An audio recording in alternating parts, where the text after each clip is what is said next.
kids is kind of like growing a garden.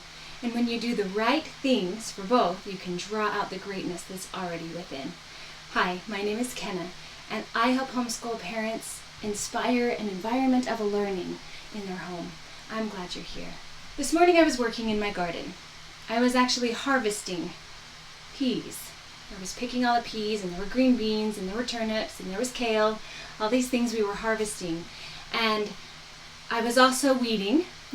That tends to be something that I need to do often and that I don't do enough.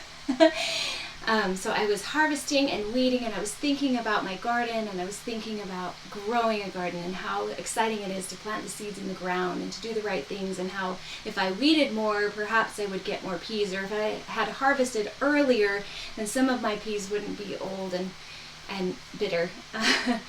And then I was thinking about my kids and how much the environment of my kids matters too. So I thought I'd share with you today some things about that. It also reminded me of a lovely children's book, Frog and Toad. Do you guys know Frog and Toad? It's a children's book, older, by Arnold Lovell, and it's just full of short stories about good friends Frog and Toad. And it reminded me about the time when Frog grew a garden and he gave some seeds to Toad to plant it. And sometimes it's better in the original. So I am going to read a few things about what Toad did. Now, Frog told him that growing a garden was hard work. So Toad went home and he planted the seeds. And then he said, "Now seeds, start growing." Toad walked up and down a few times. The seeds did not start to grow. Toad put his head close to the ground and said loudly, "Now seeds, start growing." Toad looked at the ground again. The seeds did not start to grow. Toad put his head very close to the ground and shouted, "Now seeds, start growing." Frog came running up the path. "What is all this noise?" he asked. "My seeds will not grow," said Toad. "You are shouting too much," said Frog. "These poor seeds are afraid to grow." "My seeds are afraid to grow?" asked Toad. "Of course," said Frog. "Leave them alone for a few days. Let the sun shine on them. Let the rain fall on them. Soon your seeds will start to grow." That night Toad looked out of his window. "Drat," said Toad, "my seeds have not started to grow. They must be afraid of the dark." Toad went out to his garden with some candles. "I will read the seeds a story," said Toad. "Then they will not be afraid." Toad read a long story to his seeds. All the next day, Toad sang songs to his seeds. And all the next day, Toad read poems to his seeds. And all the next day, Toad played music for his seeds. Toad looked at the ground. The seeds still did not start to grow. "What shall I do?" cried Toad. "These must be the most frightened seeds in the whole world." Then Toad felt very tired, and he fell asleep. "Toad, Toad, wake up," said Frog. "Look at your garden." Toad looked at his garden. Little green plants were coming up out of the ground. "At last," shouted Toad, "my seeds have stopped being afraid to grow." "And now you will have a nice garden too," said Frog. "Yes," said Toad, "but you were right, Frog. It was very hard work." Isn't that a great story? There's so many things in even kids' books, right, that are just so worth knowing. So, I think there are a few lessons from this story. And one is that Toad did everything he could think of for these little seeds, right? And it made him so tired. And honestly, most of them weren't necessary, right? The seeds didn't really need him to sing to them or read to them. And he could have done less with the same results, right?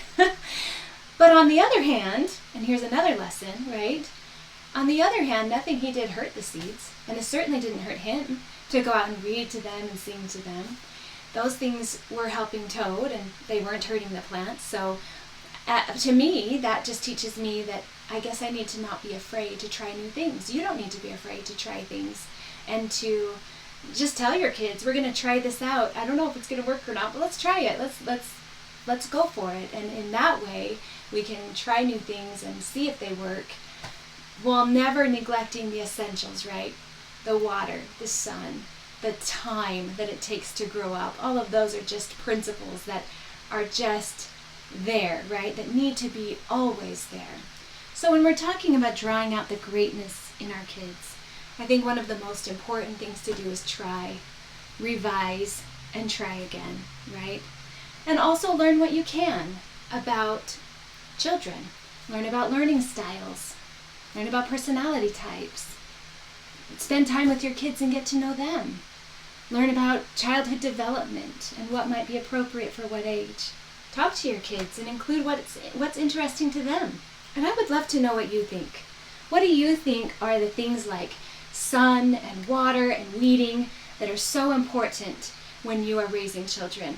And what's more like the songs and reading in this story, right, that are optional, that aren't necessary? What are the things that are essential? So leave a comment below. I'd love to learn from you. The point is, just keep trying, right? When I planted my garden, I had a plan. I laid out a plan. I studied companion planting and was very intentional about which plants were by which. I readied the soil. I put compost on it. I did these things to prepare the soil. I put in the seeds. We weeded. Not enough, right? There were too many weeds today when I went out. And we watered, and we did those things. And so when I was out there today and I was thinking, oh, I should have weeded more, or, oh, I should have picked these last week because some of them are older, or at least some of them last week. I should have picked some of them last week. Then perhaps I need to take a step back and realize the good that did come, and that the peas did grow, and that they have food growing on them that I can feed to my family that's nourishing. So the things that I did do are good. And if I didn't do everything perfectly, well, still the peas grew. And with that in mind and in that perspective, of course, be kind to yourself while you're trying to grow these children. And while you're doing the best you can and learning what you can and trying and revising and trying again, there might be things you miss. Be kind to yourself and just keep trying. And to dive into this idea of how to grow your children or to educate your children, I invite you to watch my video on the purpose of education, where I share my take on what the purpose of education is and why it's so important to start with your why of education and why we do it. I'll link that below.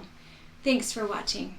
Here's to you for your intentional parenting and all your intentional efforts to grow those children and to become the intuitive leader that you already have within you. You've got this.